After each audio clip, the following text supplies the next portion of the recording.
Salam, salam kasih, damai, dan sejahtera.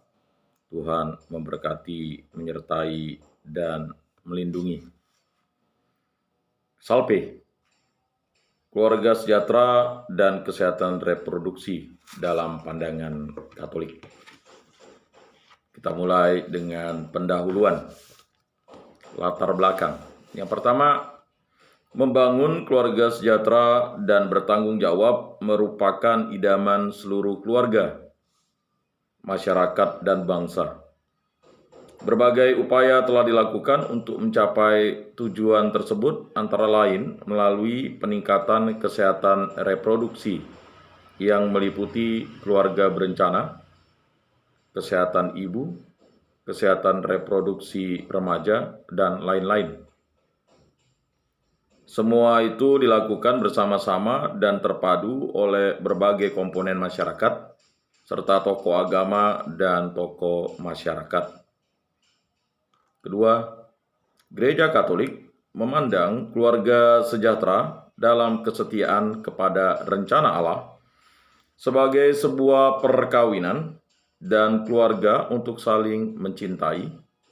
Oleh karena itu, membangun suatu keluarga berarti mengembangkan hubungan cinta kasih antara anggota keluarga, baik secara suami istri, antara orang tua, anak, maupun antara sesama anggota keluarga yang lain. Ketiga, dalam membangun hidup berkeluarga dan bertanggung jawab, keluarga harus membangun dirinya sebagai komunitas pribadi yang diikat oleh cinta kasih, yang merupakan dasar utama hidup berkeluarga. Cinta suami istri bersifat tak terceraikan karena melambangkan dan menghadirkan cinta kasih Allah pada umatnya, dan juga demi kesejahteraan anak-anak. Dan perkawinan digambarkan sebagai suatu lembaga pembinaan keluarga menuju keluarga sejahtera berdasarkan cinta kasih. Gereja Katolik menyatakan bahwa pengaturan kelahiran dalam istilah keluarga berencana merupakan hak, wewenang, dan tanggung jawab suami istri. Maka untuk mengatur keluarga termasuk pengaturan kelahiran, jumlah dan waktu kelahiran anak diserahkan sepenuhnya kepada suami istri. Pelaksanaan pengaturan kelahiran harus selalu memperhatikan harkat dan martabat manusia, serta mengindahkan nilai-nilai agama dan sosial budaya yang berlaku dalam masyarakat. Dan metode pelaksanaan keluarga berencana harus senantiasa bersikap dan berperilaku penuh tanggung jawab dan mengindahkan kesejahteraan keluarga. Kelima, menyikapi hal-hal tersebut di atas maka menjadi kewajiban suami istri, orang tua, masyarakat, serta tokoh agama untuk ikut bertanggung jawab dalam menciptakan keluarga bahagia dan sejahtera. Tujuan dan sasaran. Tujuan umum: meningkatkan pengetahuan dan wawasan para penyuluh atau petugas atau pelaksana komunikasi, informasi, dan edukasi KIE di seluruh wilayah untuk menyampaikan materi KIE, keluarga sejahtera dan kesehatan reproduksi dalam pandangan agama Katolik sesuai sasaran halayak.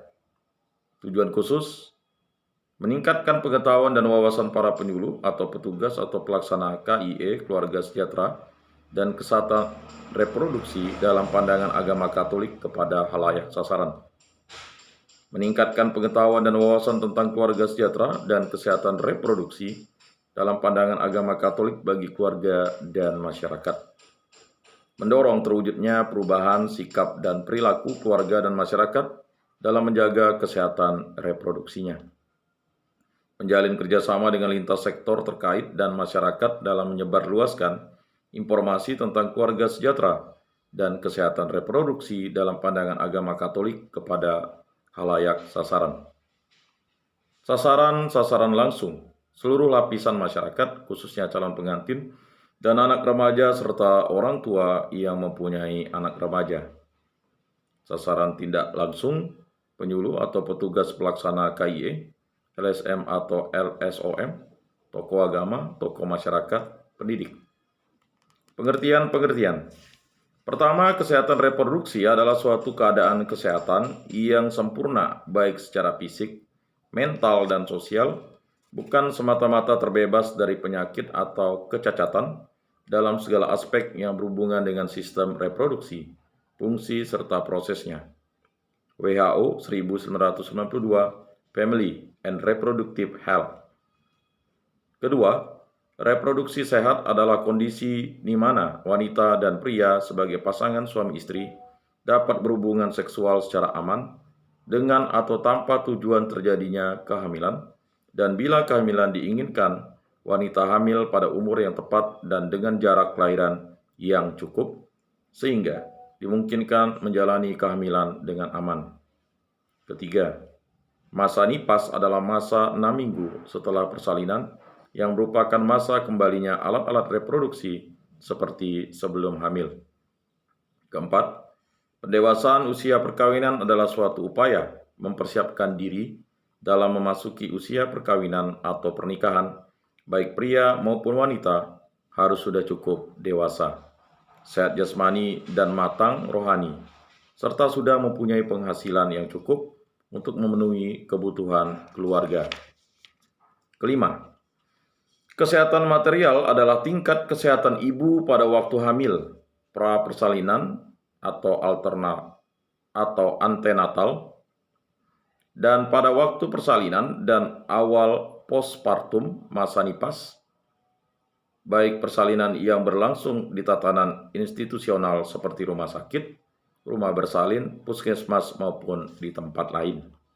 Keenam, komunikasi informasi dan edukasi KIE reproduksi sehat adalah suatu kegiatan yang mendorong masyarakat untuk secara sadar menerima konsep reproduksi sehat sebagai sikap dan perilaku yang bijak dan bertanggung jawab. Dengan demikian, KIE adalah suatu kegiatan di mana terjadi proses komunikasi dengan penyebaran informasi untuk mempercepat tercapainya perubahan sikap dan perilaku dari masyarakat. Semoga bermakna dan bermanfaat dalam hidup kita. Salam kasih, damai, dan sejahtera. Tuhan memberkati, menyertai, dan melindungi. Salve.